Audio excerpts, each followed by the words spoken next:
Hello అండి. అందరికీ నమస్తే. Welcome to my channel. అందరూ ఎలా ఉన్నారండి? బాగున్నారా? చాలా రోజులవుతుంది గదా! మనం డైరెక్ట్ ఇలా లైవ్‌కొచ్చి వీడియో చేసుకోవడం. సో, అందరికీ హ్యాపీ 80థ్ ఇండిపెండెన్స్ డే అండి. ప్రతి సంవత్సరం గూడా మనం ఈ ఇండిపెండెన్స్ డేని సెలబ్రేట్ చేసుకోవడం యాస్ ఏ సిటిజన్స్ ఆఫ్ ఇండియాగా మనకి చాలా ప్రౌడ్ మూమెంట్ గదా! ప్రతి సంవత్సరం కూడా మనకు ఒక్కొక్క సంవత్సరం అనేది పెరుగుతూ ఉంది ఇండిపెండెన్స్ డే వచ్చి. సో, ఆ సందర్భంగా మనం కొన్ని విషయాలని గమనించుకోవాలండి. అలాగే గుర్తు చేసుకోవాలి. దీని గురించి ఈరోజు మాట్లాడాలనుకుంటున్నాను. ఈ సంవత్సరం ఇండిపెండెన్స్ డే వచ్చినప్పుడు మనం స్కూల్లో చదువుకున్నప్పటి రోజుల నుండి కూడా మనకి ఎవ్రీ ఇయర్ సెలబ్రేషన్స్ గుర్తొస్తాయి. అలాగే మన ఫ్రీడమ్ ఫైటర్స్ బ్రిటిష్ వాళ్ళకి అగైన్స్ట్‌గా ఫైట్ చేసి మనం మన ఇండియాకి ఇండిపెండెన్స్‌ని ఎలా తెచ్చుకున్నాం అనేది గుర్తొస్తుంది. చాలా హ్యాపీగా అనిపిస్తుంది కదా! అలాగే మనం ప్రతి సంవత్సరం కూడా కొన్ని విషయాలను మర్చిపోతున్నామండి. సో, వాటి గురించి మాట్లాడుకుందాము. యాక్చువల్‌గా మనకి ఇండిపెండెన్స్ వచ్చి ఈ ఇయర్‌తో మనకి 80 ఇయర్స్ అవుతుందండి. సో, ఈ సందర్భంగా నాకు కొన్ని విషయాలు గుర్తొచ్చాయి. వాటిని మీతో షేర్ చేసుకుందామని నేను ఈ వీడియో చేస్తున్నాను. మనం చిన్నప్పటి నుండి కూడా మన ఇండియా డెవలపింగ్ కంట్రీ అని వింటూనే ఉన్నాము. బట్ ఇప్పటికి కూడా 30 ఇయర్స్ తర్వాత కూడా అంటే ఇప్పుడు మన జనరేషన్‌ని చూసినప్పుడు 30 ఇయర్స్ తర్వాత కూడా మన పిల్లలకి కూడా డెవలపింగ్ కంట్రీ అనే చెప్తున్నాము. కానీ డెవలప్డ్ కంట్రీ ఎప్పుడవుతుంది అని ఒక క్వెషన్ మార్క్ లాగా అనిపిచ్చింది. అలాగే మనకి ఇండిపెండెన్స్ వచ్చినప్పుడు మన లిటరసీ రేట్ అనేది అంటే అక్షరాస్యత శాతం అనేది చాలా తక్కువ ఉండండి. బట్ ఇప్పటికి మన దగ్గర ఉన్నది లిటరసీ రేట్ అనేది కంప్లీట్‌గా 100% అనేది మనం రీచ్ అవ్వలేదు. మనకి 2011, 12 సెన్సస్ ప్రకారం అంటే దాని తర్వాత ఇప్పుడు సెన్సస్ అనేది రాలేదు. 2011, 12 సెన్సస్‌ని తీసుకున్నప్పుడు మన లిటరసీ రేట్ అనేది 70% అబోవ్ మాత్రమే ఉంది. కానీ 100% ఎప్పుడు రీచ్ అవుతుంది? ఇంకా మనం విలేజెస్‌లో, గ్రామాల్లో, పట్టణాల్లో చూసినప్పుడు ఆ వేరియేషన్ అనేది ఎక్కువుంటుంది. అంటే అందరూ కూడా కంప్లీట్ లిటరసీ అనేది సాధించలేకపోతున్నారు. అలాగే ప్రెజెంట్ మనకు వుమెన్స్‌కి ఎస్పెషల్‌గా వుమెన్ చూసినప్పుడు సోషల్లీ అండ్ ఎకనామికల్లీ వాళ్ళు కొంచెం ఫ్రీడమ్ అనేది సంపాదించారు. పొలిటికల్ ఫ్రీడమ్ సాధించారా? అలాగే మన వుమెన్ పాలిటిక్స్‌లో ఎంత పర్సెంటేజ్ వరకు ఉన్నారనేది కూడా మనం అబ్జర్వ్ చేయాలి. అంటే ఇప్పటికి కూడా పాలిటిక్స్‌లో చూసినప్పుడు మేల్ పర్సెంటేజే ఎక్కువుంటుంది compare to female percentage. Female వాళ్ళు ఎక్కువగా కూడా లోకల్ గవర్నమెంట్స్‌లో పోటీ చేసి గెలవగలుగుతున్నారు. అక్కడి వరకే వాళ్ళ రూలింగ్ అనేది ఉంటుంది.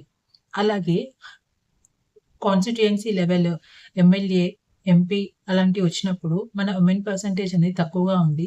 దీనికి పార్టిసిపేషన్ లేకపోవడం అనేది ఒకటే రీజన్ కాదండి. దీంట్లో మేల్ డామినేషన్ అనేది ఎక్కువగా ఉంది. అదొకటి మనకి నంబర్ ఆఫ్ సీట్స్ అనేవి అలొకేట్ చేసిన సీట్స్ తక్కువగా ఉన్నాయి. వాటి పర్సెంటేజ్ పెంచాలి అని రీసెంట్‌గా మనకి బిల్ అమెండ్ చేసినప్పటికీ కూడా దాన్ని ఇంకా ఇంప్లిమెంటేషన్‌లోకి తీసుకురాలేదు. ఇలా మనం వుమెన్ అనేవాళ్ళు పాలిటిక్స్‌లో ఇంకా 100% రోల్ అనేది ఇవ్వలేకపోతున్నారు. అలాగే సోషల్లీ జెండర్ ఇన్‌ఈక్వాలిటీ అనేది చాలా వరకు తగ్గిందండి. Compared to previous years present ఉన్న సిట్యుయేషన్స్‌లో అండ్ ప్రెజెంట్ ఉన్న టైమ్ పీరియడ్‌లో జెండర్ ఇన్‌ఈక్వాలిటీ అనేది చాలా వరకు తగ్గింది. అలాగే డెవలపింగ్ పరంగా చూసినప్పుడు మన India all over all over states and all over districts అంతా కూడా ఇంకా కంప్లీట్‌గా డెవలప్ అవ్వలేదండి. కొన్ని స్టేట్స్‌లో వెనుకబడిన ట్రైబల్స్ ఉంటారు కదా! వాళ్ళకి మినిమమ్ ఫెసిలిటీస్ అనేవి ఇంకా అందుబాటులోకి రాలేదు. ఫర్ ఎగ్జాంపుల్ చూసినట్లయితే మనం రీసెంట్‌గా 'పెద్ది' మూవీ చూసాం కదా! అందులో ట్రైబల్ పీపుల్‌లో అంటే ఒక మారుమూల తండాలో ఉండే ఒక ట్రైబల్ పీపుల్‌కి మినిమమ్ ఫెసిలిటీ అనేది రీచ్ అవ్వలేదు అన్నట్లు చూయించారు. అలాగే ఇప్పటికి కూడా కొన్ని states like north eastern states minimum public infrastructure అనేది డెవలప్ అవ్వలేదండి. అలాగే మన ఇండియా బ్రిటిష్ వాళ్ళ దోపిడీ నుండి కాపాడుకున్నాం గానీ, ప్రస్తుతం మనం ఇంకా కూడా కంప్లీట్ ఎకనామికల్ సస్టైనబిలిటీ అనేది సాధించలేకపోయినామండి. దానికి మల్టిపుల్ రీజన్స్ ఉండొచ్చు. హై పాపులేషన్ ఒకటి, పావర్టీ ఒకటుండొచ్చు, అన్‌ఎంప్లాయ్‌మెంట్ ఒకటుండొచ్చు. ఇలా రీజన్స్ మల్టిపుల్ ఉండొచ్చు. బట్ ఇంకా కూడా మనం కంప్లీట్ ఎకనామిక్ సస్టైనబిలిటీ అనేది రీచ్ అవ్వలేకపోయాము. అలాగే మనకు స్వాతంత్ర్యం వచ్చి 80 సంవత్సరాలు అయినప్పటికీ కూడా మన ఇండియా ఇంకా కూడా కంప్లీట్ హెల్త్, ఎడ్యుకేషన్ అందరికీ అందుబాటులోకి తీసుకురాలేకపోయింది. దేశాన్ని పాలించాల్సిన పాలక వర్గాలు కేవలం రాజకీయాలకే పరిమితం అవుతున్నాయి.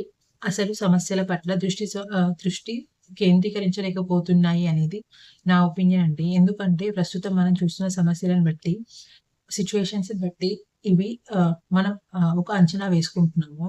అలాగే ప్రతి సమస్యని కూడా పోరాటాలతో పరిష్కరించుకోవాలనేది నా ఉద్దేశ్యం కాదు. బట్ మనకంటూ కూడా ఒక కంప్లీట్ అవేర్‌నెస్ అనేది ఉండాలి. ఇంది స్వాతంత్రం వచ్చిన తర్వాత ఇన్ని సంవత్సరాలు అయినప్పటికీ కూడా మనం ఏం సాధించాము? ఎటు వెళ్తున్నాము? మన దేశంలో ఉన్న ప్రజలు ఎలాంటి పరిస్థితులను ఎదుర్కొంటున్నారు అనేది మనమందరం కూడా గమనించుకోవాల్సిన అవసరం ఉంది. ఎందుకంటే మనం కూడా సిటిజన్స్ ఆఫ్ ఇండియా. మనం కూడా భారత పౌరులమే కాబట్టి మనకంటూ ఒక బాధ్యత అనేది ఉంది. ఈ మధ్య మనం చూసిన మన ప్రజాస్వామ్యంలో ఫోర్త్ పిల్లర్‌గా ఉండే మీడియా కూడా రాజకీయ ప్రలోభాలకి లోబడి అసలు సమస్యలని కాకుండా అనవసరమైన వాటినే ఎక్కువగా చూపిస్తుంది. సో, ఇవన్నీ కూడా మనం డైలీ చూస్తున్న విషయాలే. మనకందరికీ తెలిసిన విషయాలే. అయినప్పటికీ కూడా మన ఇండిపెండెన్స్ డే సందర్భంగా మన దేశం ఎలా ఉంది? అప్పుడెలా ఉంది? ఇప్పుడెలా ఉంది?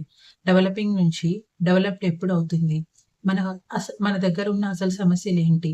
మన పాలక వర్గాలని ఓటు ద్వారా ఎలా ఎంచుకోవాలి అనేది ఒక నిర్ణయం అనేది తీసుకోవాల్సిన సందర్భం మనకి ప్రతి 5 సంవత్సరాలకు ఒకసారి వస్తుంది. అలా మన దేశ స్వాతంత్ర్యం కోసం ఎంతో మంది ఫ్రీడమ్ ఫైటర్స్ సాక్రిఫైస్ చేసి వాళ్ళ జీవితాలను అర్పించిన సందర్భంగా మనం వాళ్ళని గుర్తు చేసుకోవడమే కాకుండా మన దేశాన్ని అభివృద్ధి పదంలో నడిపే విధంగా ఎవరైతే రాజకీయ నాయకులు ఉంటారో అలాంటి లీడర్స్‌ని మాత్రమే, అది యూత్ అయినా కావచ్చు, ఉమెన్ అయినా కావచ్చు, ఎవరైనా కావచ్చు, అలాంటి వాళ్ళని మాత్రమే చూజ్ చేసుకొని అభివృద్ధి పదంలో మనం కూడా ఒక భాగస్వామ్యం కావాలి అనేది నా ఒక చిన్న విన్నపం.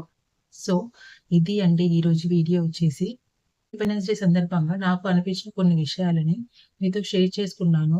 అలాగే మీరు ఎలాంటి మార్పు మన దేశంలో రావాలనుకుంటున్నారు అనేది కింద కమెంట్ చేయండి. మనమేమి మార్పు తీసుకొచ్చే వాళ్ళం కాదు. బట్ మనం మనకు తెలిసిన ఒపీనియన్స్‌ని మనం షేర్ చేసుకోవడం ద్వారా ఒక మంచి ప్రజాస్వామ్య పౌరులుగా మన దేశంలో నిలబడాలనేది నా ఉద్దేశ్యం. సో, ఈ వీడియో గనుక మీకు నచ్చినట్లయితే మన ఛానెల్‌కి సబ్స్క్రైబ్ చేసుకోండి. అలాగే లైక్ చేసి షేర్ చేయండి. Thank you.